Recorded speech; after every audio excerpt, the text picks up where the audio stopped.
Hello guys, Alex from McVeigh Games here, and today I have my top 8 1K deck profile. I played a song control, like Amber Steel style deck. The top cut of this event was 4 red purple, 3 steel yellow, and 1 green purple. I had a friend also play this deck list. He also made top 8. Shout out to Farouk, did very well. Ended up going 5-1.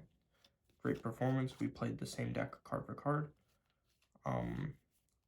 Other things going on. There was a lot of green purple at the event, so this deck did fairly well because it had a good matchup with the steel, and then high representation of red purple. So between those two decks, they were the most highly represented decks. And here we go. We'll hop right in. So my first card is 4 Captain Hooks. I played 4 because he's a good 1-drop, best 1-drop in the game to fight aggro, but I didn't want too many 1-drops because I wanted good bombs late game. Challenger 3, very, very good, being able to deal with like baby Simbas, etc. That's really all I gotta say. Late game, he's just kind of ink. He's also a body that you can play super easily for Surfer Stitch. That'll come up later. I'm gonna play 4 Prince Eric. Same concept, it's a challenger, so it does wonders being able to deal with aggro threats. Having a 3 defense is really, really good because it pairs well with Rapunzel. And you really don't want to quest these guys other than if you're trying to bait out an attack so that your other characters can attack into it so that your Rapunzel can heal. Other than that, they're just really there to positively turn into things. Especially if you're able to like attack into a baby Simba, take 2 damage, heal it with Rapunzel. Now you're just like winning the game from there. Now I got 4 baby Tinkerbell and 4 Ariel as my 3 drops. Ariel's really good because it lets you get your songs in the deck, and I play 13 of them. Along with it allows you to sing Grab Your Swords, which is very solid. Being an inkable is very good, along with 3 defense is solid because it pairs nicely with Rapunzel. Overall, very good card, kind of one of the key focal points of this deck. Then you got 4 Baby Tink. Having 4 defense is really, really good. Just being able to draw a lot of cards with Rapunzel is very solid, and it being a shift target for large Tinkerbell is like the main reason you play the card. But the 4 defense is just insane. There's so many interactions where you can like bait out a quest with these little dudes, and then you can just swing into it, have 2 or 3 damage on it, and then follow up with the Rapunzel, and you just go crazy from there because you're drawing 2 to 3 cards, and you just have so much advantage. You just outpace any deck. You got 4 Rapunzel, best card in the deck. Having a 5 defense is crazy. Questing for 2 is really, really good for speed. Being a 4-drop is perfect for all the combos and stuff. And the draw power of this card is just absolutely insane. One of the best cards in the game right now, if not the best yellow card. So 4 of this, best card in the deck by far. Then we got the tech. 3 yellow Hades. This card's absolutely insane. It helps you win the red-purple matchup, which this deck kind of has a hard time with. It can beat it with Beast, but other than that, this card, MVP in the matchup. Being able to loop 2 to always have a free body against Be Prepared, absolutely insane.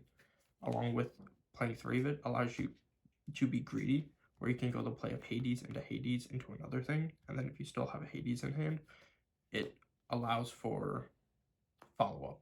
Or if you only play 2 and you're against red purple, you can never do the greedy play because you're fearful of red, the Be Prepared, and then you just end up like losing from there because you don't have follow up. But this card, MVP, very, very good versus the red purple matchup. My friend who played 2 of them said this card was insane and it put a lot of work in the matchup.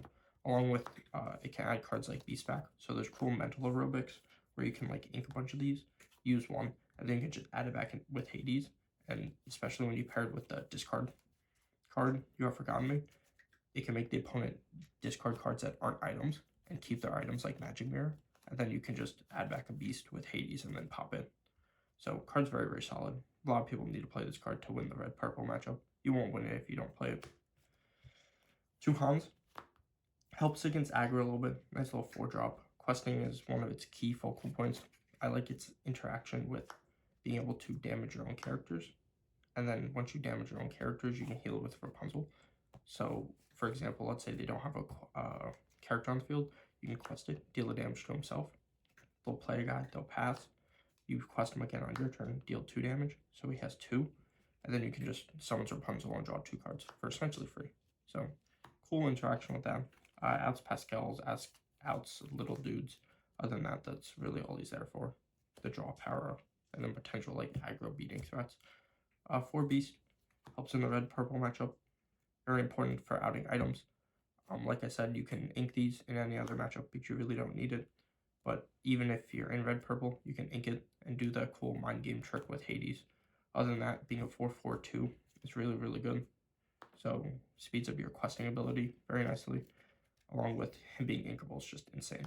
And sometimes you just need to get quest on the field, so playing him isn't too terrible in other matchups. And 4/4 isn't too terrible of a stat line. Overall, good card, beats Magic Mirror, which is nice. 2 Cerberus, never played him. He's usually just ink. The theory is if you play against the mirror match, he's just kind of big and they can't deal with it. But it never really came up because I didn't play the mirror match. Probably cuttable. Probably got to find another guy that I can play over it. Don't know what that card is quite yet. But for right now, he's just ink and he's in there for the mirror match. Nothing to say about that. Then you got 4 Big Tink. Crazy Steel card, helps you beat aggro. One of the only ways to actually beat aggro in this deck, besides like cards like Grab Your Swords, but this card's just a huge menace. Being able to play it on turn 4 with Baby Tink puts a lot of pressure because it can do a lot of damage real quick. I've played against opponents where they've had a whole board and I've been able to shift and then sing Grab Your Swords and I just wipe the whole field and it's essentially game. So highly recommended. The 5 defense is really, really good too. And I think she's actually worth the money too. Being at like $25 isn't too terrible for just how powerful this card is. One of the best cards in the game right now. Now this card, one of the MVPs in the long game against red-purple. Drawing 2, late game is insane. Quest 2 is wild. 8 defense is insane. And the 4 attack is really, really good too. This card is really what sets this deck apart from the Rockstar Stitch deck. This card is just being able to get 2 free cards no matter what, as long as you have the 2 guys on the field. So it's a very good late game threat, and it helps you carry along into the grind game with red-purple. And then if you're able to get to the late game against other decks that aren't red-purple, this card's just winning on its own because not a lot of decks can out a 8 dude, especially when he's attacking for 4. Then we got action cards. We got 4 You Are Forgotten Me and 4 Smash. This card right here, great spot removal, inkable, dealing 3 damage early game. Very, very solid. There's a cool interaction where with all your dudes that have really high defenses, you can use Smash on your own guy, and then you can play Rapunzel to heal it, and you draw 3 cards. So late game, this card becomes an inkable card, becomes spot removal, along with it can also be a draw 3, which against the red-purple matchup, a lot of the times they're not going to have dudes on the field. So if you're at 7 ink, you can turn this card into essentially a draw 3, which is a lot better than just smashing one of their dudes, because you've got to keep card advantage up against that matchup. And it can also beat early evasive guys against like other matchups. This card, one of the whole reasons you play this control style deck, being able to discard 2 cards on the opponent is insane. I know against the green-purple deck, a lot of the times if they don't see their Pot of Greed card or they draw 2, they will really be on 2 cards on turn 5. So if you play this on turn 5, you end up just winning. And even against red-purple, if you play this, a lot of the times they'll keep an uninkable, which a lot of the times on turn 4 or 5, they'll be at very low cards in hand. So if they keep an uninkable, they're essentially on top deck mode. So this card can really increase tempo for you in the red-purple matchup. It's one of the cards you actually mulligan for in the red-purple matchup. But I'll explain a little bit about mulliganing in a couple of matchups later. It's mainly 2 ways. I'll explain. Now for the songs. One Part of Your World. Cards like Hades, but it's not a body, so it's not as good. But it's a song, so I play it because of Ariel. That's about it. 4 Grab Your Swords. This card's insane. Beats the aggro matchup. It's a song, so it's addable off Ariel. Deals great damage. It's just the fact that like you can sing with Ariel on turn 4 does so much. And it's spread damage, which is one of the only spread damage cards in the game right now. So it's very good for that reason. Being uninkable is rough, but other than that, the card's overall almost perfect. 4 Be Our Guest. This card's wild. Like, the fact that it's an inkable song is insane. And the fact that it can add resources late and early is just wild. Like, most of the time, if you're going, you can play a Captain Hook. Then you can play a Prince. On turn 3, if you play an Ariel, you can then use the prince to sing this and then potentially get into a Rapunzel, and then now your turn 4 is just crazy. So it really searches for Rapunzel or like big tinks, stuff like that. Like the cards in the deck that you really want to see in a certain instance. But on top of like being able to search for the cards you need, it's inkable, which is great. It essentially serves the same purpose as this card, but like it's better. This card does nothing. You'll never resolve this effect. You only play it because Ariel can grab it, and then it's a free ink. So like you're trying to make Ariel hit as much as possible, and playing 4, this just does it. There's a lot of builds that play 3, but I don't see a card I'd want to play higher, and I'd rather just hit off Ariel more, especially with inkable cards, because like people play 2 Part of Your Worlds, but I already play the Hades, so I feel like that's unnecessary. So I'd rather just go for the inkable cards.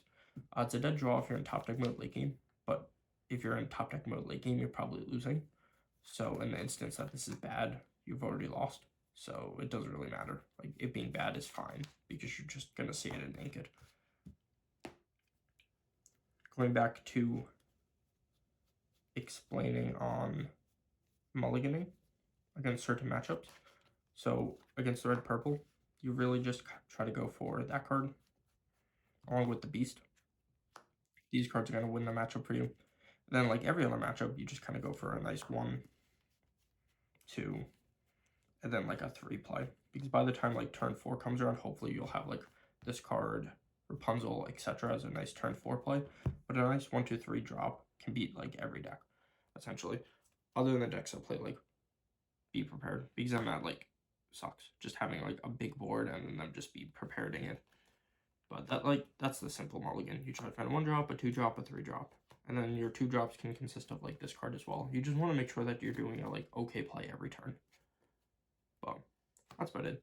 The deck was great. I think it's one of the best decks going into an event just because of all the spread it can hit. Along with it's can beat every matchup.